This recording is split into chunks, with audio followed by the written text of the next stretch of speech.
As France finds itself engulfed in widespread protests, a growing curiosity surrounds the root causes of the unrest.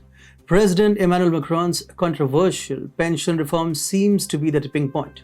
But is there more to this story than meets the eye? Hi and welcome to a fresh new episode of The New World Order with me, Atul Mishra. Let's begin. US and European countries have poured billions of dollars in aid and weapons to the war as a bait to instigate Russia.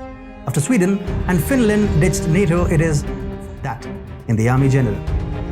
However, the puppet king, consumed by power and fear Hundreds of thousands of people have taken part in street protests and strikes across France amid fears of violent clashes with police as demonstrations continue over Emmanuel Macron's use of constitutional executive powers to push through an unpopular raise of the pension age. The Interior Minister Gérald Darmanin said 13,000 police had been deployed, 5,500 of them in Paris alone. He said the record number was justified by a major risk to public order. The protest movement against raising the pension age from 62 to 64 is the biggest domestic crisis of Macron's second term, with strikes on Tuesday affecting refineries, bin collections, rail transport, air travel, and schools. Authorities in Paris and several other cities were braced for clashes between police and protesters. The social state and the social safety net is disappearing, said Francois, a social worker who was due to retire in 3 months at 63 and was demonstrating in Paris. Yves, a former teacher and factory worker who retired at 59, said people are demonstrating on the street because citizens aren't being listened to. We're afraid of being tear-gassed, but the police should be protecting us. Ine, 25 from Saint-Denis, who had worked as a supermarket cashier and in fast food chains, said this is about workers on the streets fighting for their rights. What began as 2 months of regular peaceful trade union organized strike days has shifted to more impromptu protest gatherings over the past 10 days. There have been pockets of unrest in many cities and towns after dark, with fires lit on streets and property vandalized. Attacks on politicians' constituency offices have increased since Macron's decision to push through the pension changes, bypassing the lower house of parliament. A preparatory note by French intelligence services before Tuesday's trade union-led day of strike and protest said many more young people were likely to take part, perhaps twice or 3 times as many as on the last big day of strike action last Thursday, French media reported.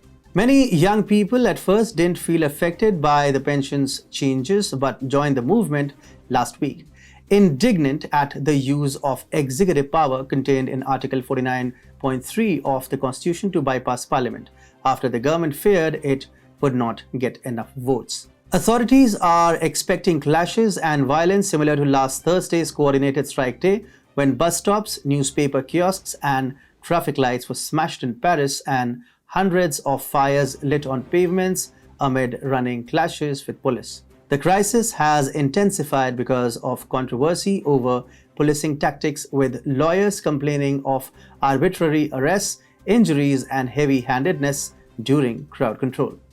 More than 30 lawyers wrote an open letter to Le Monde on Monday stating their great concern over what they called arbitrary arrests of hundreds of people, accusing the police of using the judicial system and arrests as a tactic to put people off protesting.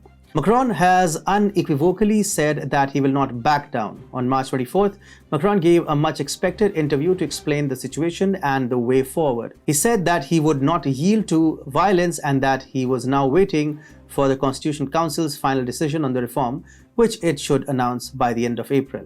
Macron also committed to working with unions on implementing the pension reform. You see, a major reason why Macron is so adamant on pension reform, even passing it through a very unpopular presidential decree instead of parliament, is that the French pension fund is depleted, has been for a long time. The reform cannot risk failing. Other than an overextended budget, billions are being mandated from above, which means Biden administration and WEF representing giant finance. to be transferred either directly to the corrupt Ukraine government or flowing to weapon manufacturers supplying Ukraine to kill Russians.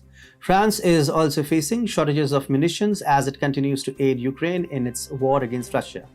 Le Figaro newspaper reported that French armed forces are experiencing shortages of munitions against the backdrop of the country's military aid to the Kiev government.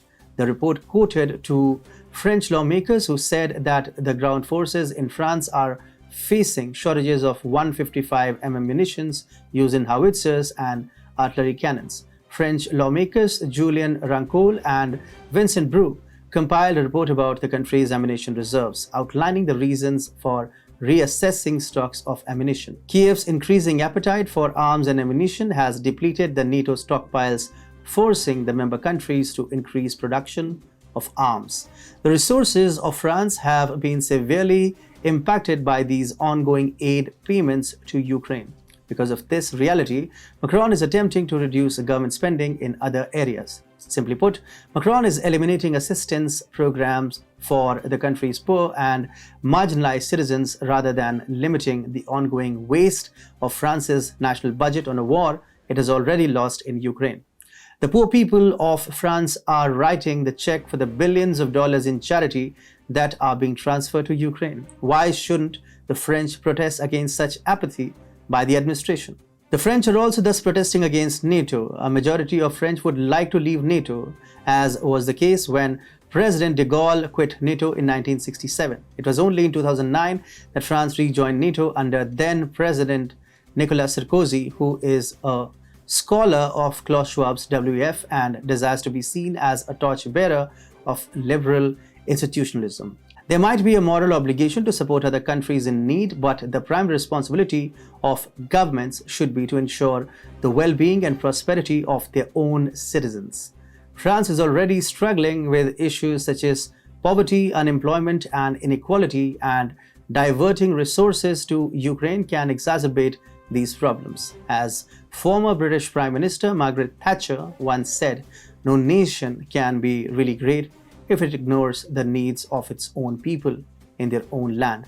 It is essential thus for Paris to address the needs of its own citizens before providing aid to others. Besides, there's only a limited impact that foreign aid can have on the Russo-Ukraine war.